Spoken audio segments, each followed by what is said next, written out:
The South African Health Products Regulatory Authority, that's SAHPRA for short, maintains that the benefits of the COVID-19 vaccine outweigh the associated risks. Now, the regulator has reported that there's been a first death directly linked to the vaccine. This is due to a case of the Guillain, or should I say the Guillain-Barré Syndrome.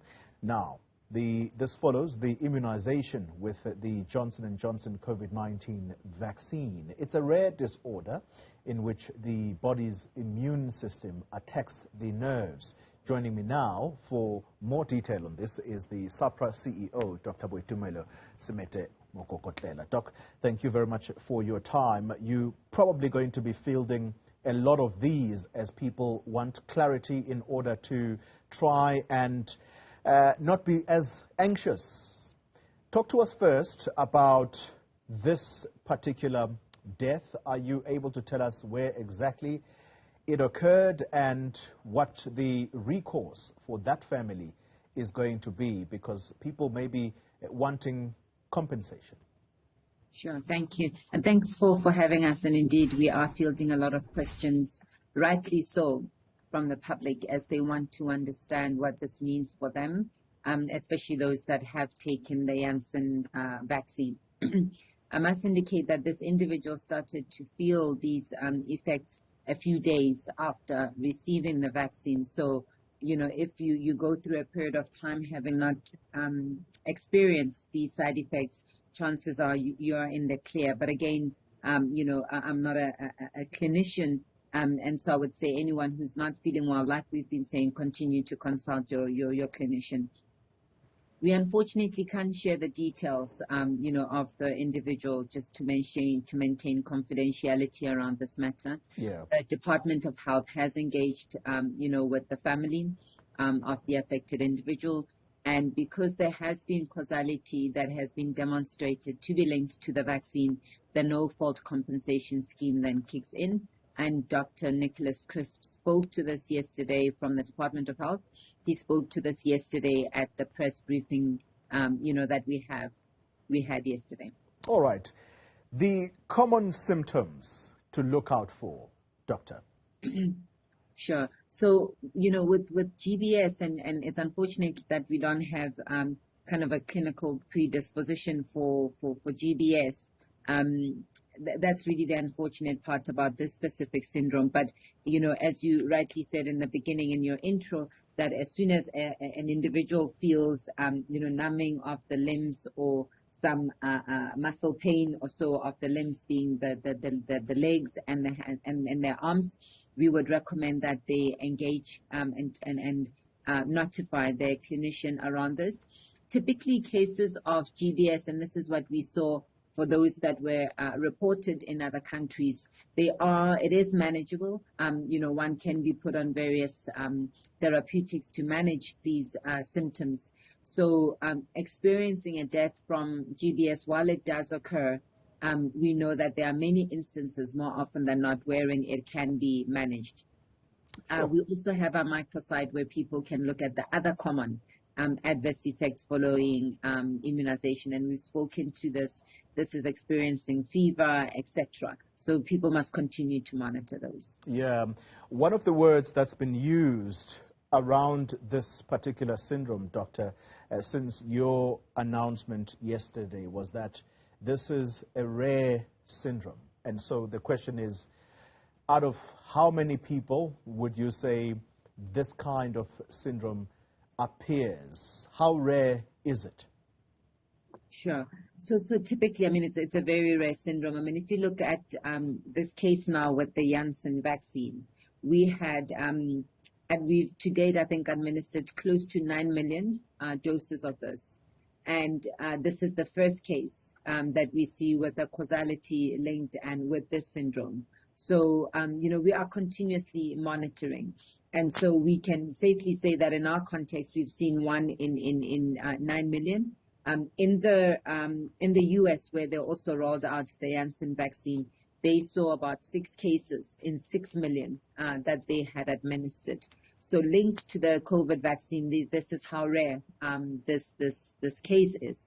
But again, the clinicians will say that GBS, in vaccination programs, it is monitored for. Again, it remains to be rare. I think the numbers there are something like 3 to 5 individuals in a population of about 10 million. So the numbers do remain low. One of the elements, Doctor, that is going to be quite difficult to contain is anxiety that people are going to start feeling, particularly those people that are aware that they did take the Johnson & Johnson vaccine. Certainly. What are the survival rates? I listened to one of the professors yesterday, and he said that it's almost impossible for you to survive this. Yeah. So again, we do urge the public to engage with the clinicians. And what we have seen with GBS is that, particularly where it is related to a vaccine, because remember, as we said yesterday, you can get GBS from a viral infection, from a bacterial infection. So we know that even those who have had COVID can get GBS from a COVID infection. And again, if you look at just the science of vaccines, of how vaccines are developed, it would then make sense why even when you receive a vaccine, we do then get such cases like what we've seen now, unfortunately, and very sadly so with this individual.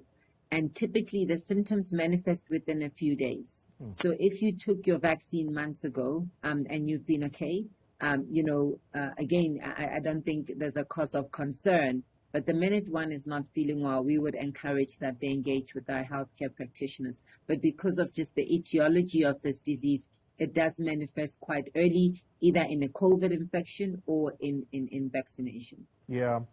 Vaccine hesitancy, is that something that you think we are going to, again, start talking about in a country already that has not seen very high levels of taking up these jabs as government has sought in the last few months? Yeah, so thanks again for that. I mean, we had continuously indicated, as a regulator, that we are monitoring the safety of these vaccines, and that whenever we become aware of either a serious adverse effect, we will report this to the public. And this is what we've done. And as we've indicated, GBS is not related only to COVID vaccines, is not related only to a SARS-CoV-2 infection. You find it also with other vaccines. And so I think making sure that we have the right information, that we continue to communicate that the benefit of vaccination far outweighs the risks that we, are seeing. And again, these are very rare adverse events. So, I'm really hoping that as we are transparent, those who are anti-vaxxers will realize that, we are open about what we're seeing and what we're observing with these vaccines. We're updating the professional information. And when we do identify something of concern, we will then communicate that to the public. So I hope us being transparent creates a level of confidence in our system, and that when we become aware of matters, we do communicate this, and that we will inform the public. And we have to make sure that we arm ourselves with credible information. Yeah, Doctor, this is the first death in South Africa directly related to a COVID-19 vaccine. Where else in the world have you seen such reports? Yeah. So again, different countries rolled out different vaccines to different extents. So GBS specifically, we saw reports of GBS in the US specifically because they had high numbers of the Janssen vaccine that they had rolled out. They reported quite a number of cases, I think something like 108 cases of GBS. Again, you have to take it into context with the size of the US population. We've also seen the European Medicines Agency report some numbers. They have seen some deaths, but these numbers are in the single digits in terms of the deaths. And what was then subsequently done is that what we call it's almost like a package insert, of the vaccine. Yeah. It does indicate this as a risk. So for J&J, we've got the thrombosis and thrombocytopenia syndrome, as well as now the GBS syndrome that, clinicians need to make sure that they are quite cautious on, and they're aware of that, and they engage with the patients prior to them receiving the vaccine. Final question, Doctor. What conversations are you having with the pharmaceutical company that produces this particular vaccine?